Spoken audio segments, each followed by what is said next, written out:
for those unambiguous results of technical analyses, I will now turn our attention to some of the paradoxes that ensue from knowledge of that information.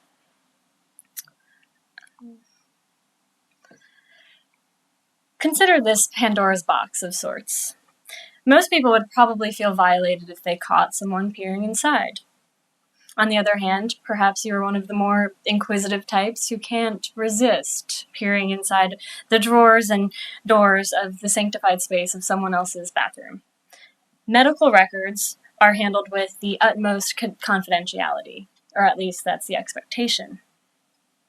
I'd like to share some thoughts with you on curiosity and secrecy and how these two conditions might relate to the source code of power figures in the arts of Africa. Things unseen have an aesthetics and politics. Secrets are powerful. Power figures, that convenient Western term, applied to figural virtual objects to replace the outmoded fetish, locate their power in secrecy. Power figures pose another paradox for Western museums. How should the active ritual life of an object that is processual, ephemeral, unfinished, be preserved and presented in its life or possibly afterlife in the museum? The Sangye Nkishi is a container for holding potent medicines, which, when activated, protects individuals, families, or communities from various ills.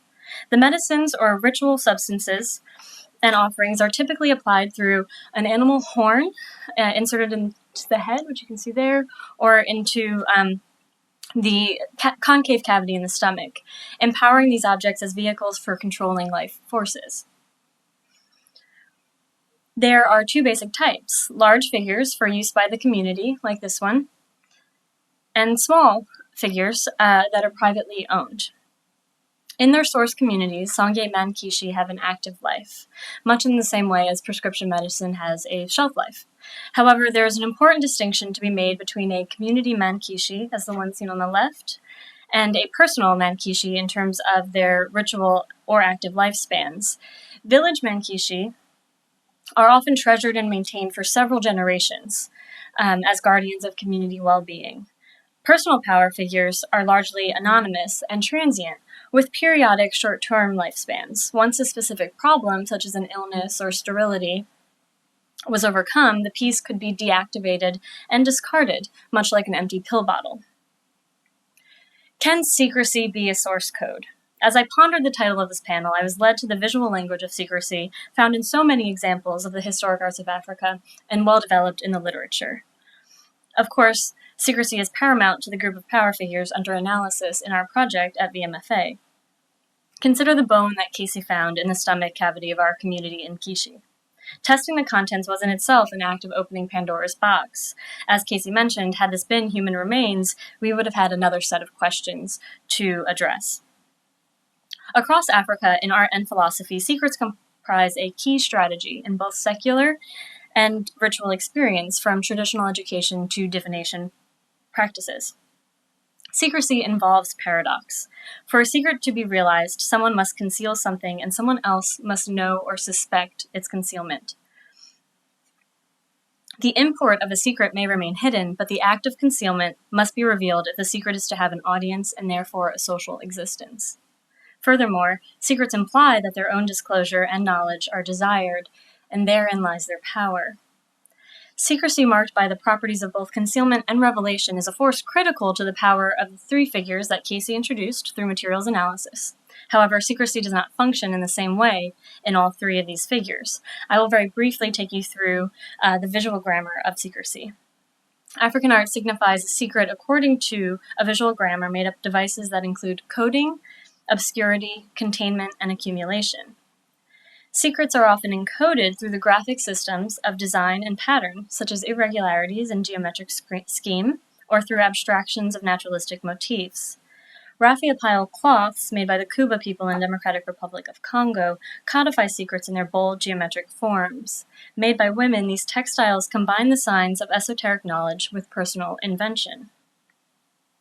Intentionally obscuring information through cover of darkness or inscrutable forms is an important mode of preserving the power of the unseen. Among the Bamana people of Mali, the Como Secret Society is responsible for protecting traditional knowledge and harnessing the power of Nyama to aid the community in all aspects of life. A powerful emblem of the Como Society is the boli seen here, an enigmatic object that is deliberately obscure in form, composed of layers of organic materials. The Bamana word for obscurity is dibi, which refers to literal darkness as well as to the concepts of obscurity, ambiguity, and power. The boli harnesses the power of dibi through sacrificial offerings by initiates of the Como Association, which constantly renew and thicken the surface. The Anjanu figure's power materials are contained within the figure itself, hidden inside previously unknown cavities. While Anjanu priests and few worshippers may be privy to the existence of these cavities, we only discovered their presence through X-radiography, which allowed us to see beyond the surface of the object. A heavy application of white paint conceals the incisions of the carved cavities to the naked eye. In contrast, secrecy is visibly present on the complex and tangled surface of the Boccio figure. The Boccio boldly declares its secrets in the many accumulated and unknown materials that enshroud the wooden figure within. This presents a paradox. The content of the materials is guarded, but their existence is flaunted. By design, no one but the diviner will ever know the true identity and meaning of all of the complex mixtures of materials applied to this figure, an instrument used as a communicating vessel between our world and Vodun deities. Accumulative objects are charged with medicines that reflect secret or specialized knowledge. While the assemblage might seem random or disarrayed, to the initiated, the accumulative object is an intentional combination of signifying forms. All of these devices are related by ambiguity, the seeming opposite of the project of materials analysis that was outlined by Casey.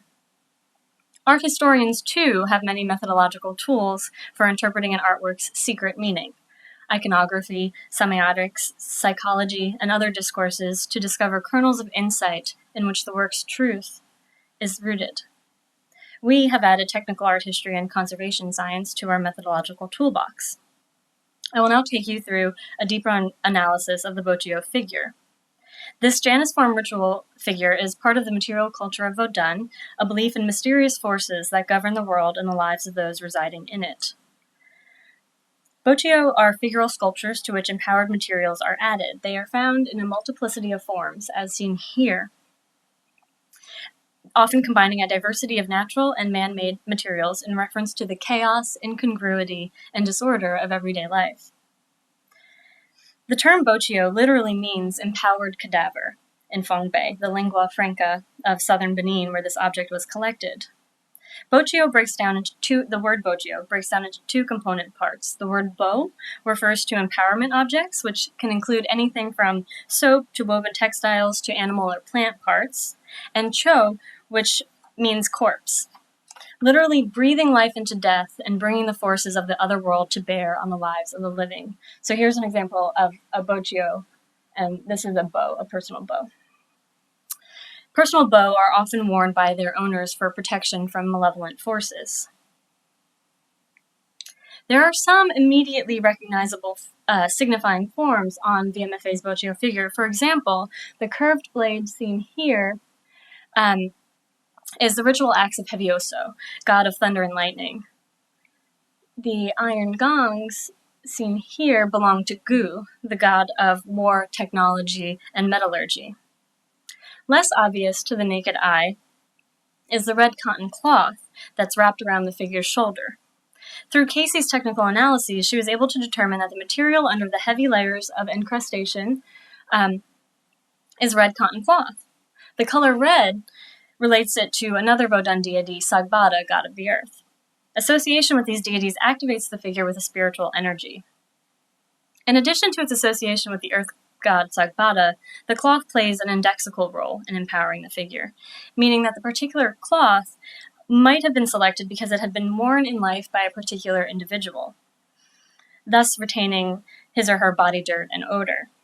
Cloth that was used to cover the face of a cadaver is sometimes used to call an individual spirit through the Boccio as intermediary. Materials analysis has provided the unambiguous results of red cotton cloth.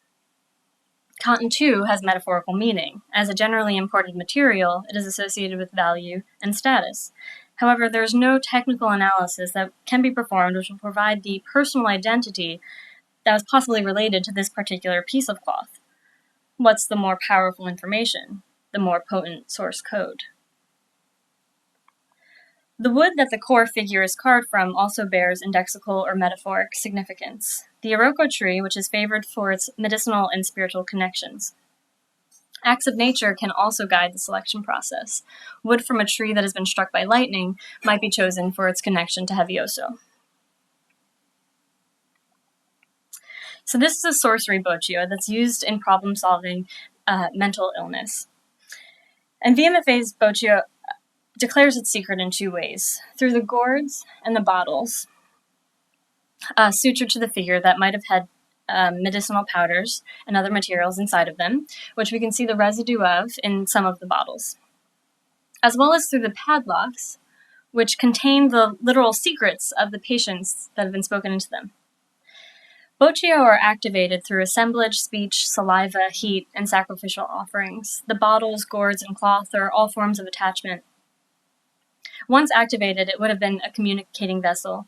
The Vodansi, or ritual specialist, would have used the whistles to call the deities associated with the figure. Padlocks are also used as a mode of communication. When the lock is open, the figure is listening to the client's call for help or problem, and closing the lock seals the pact. The figure now holds their secrets. The blue present on the figure is believed to have activated the figure during consultation with a client, while the white kaolin is said to calm the figure or deactivate it between uses. Due to the collecting practices associated with the removal of much African art from the continent, especially during the colonial period, as well as the veil of secrecy that shrouds the market as dealers try to protect their sources, provenance is often incomplete. Until recently, the known provenance of VMFA's boccio figure ended with the dealer from whom we purchased it.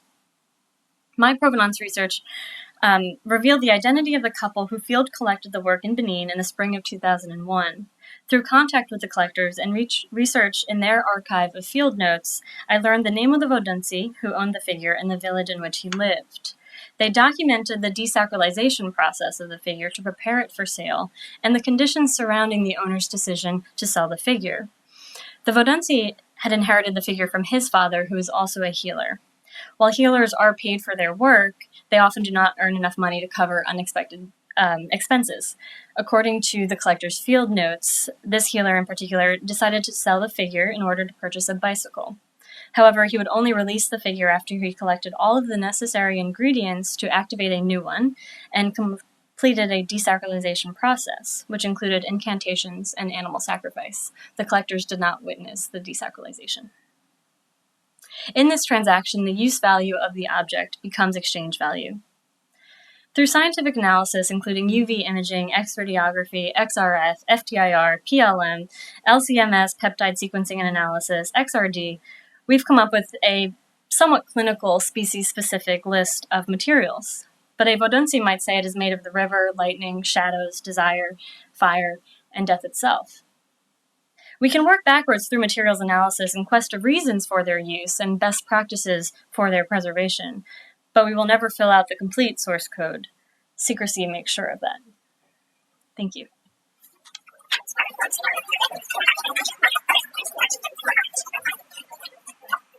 Thank you both so much. We have time for a quick question before we go into the panel discussion. Yes, Marcus. Are the secrets decodifiable by another practitioner? Will somebody else who is a practitioner be able to understand what is in the bottles? What are the power materials? And on what radius, what geographical radius? Well, that would be possible in theory, but most Vodansis actually, they gain their social currency and compete with each other by using very different materials and trying to find different, more exotic materials. That's sort of how they how they can compete. And actually Vodun practitioners actually see people from all over the continent because they are said to have the most diverse ingredients and things. So while it's possible that another diviner or healer could give an understanding to some of these materials, they might not be able to identify or say why every single material will be used. And also, through the accumulative process, it's almost impossible to identify every single different material that went into this object over its lifespan. My question was not exactly that. It would not be accessing somebody who can explain it to us, but is there a language, codified set that there's less to interpretation and they would say, oh, this is what does this, or is there a grammar of these materials that is codified and shared across a vast radius? Yes, with different personal invention. Yes. All right, thank you both so much. We'll continue during the panel discussion.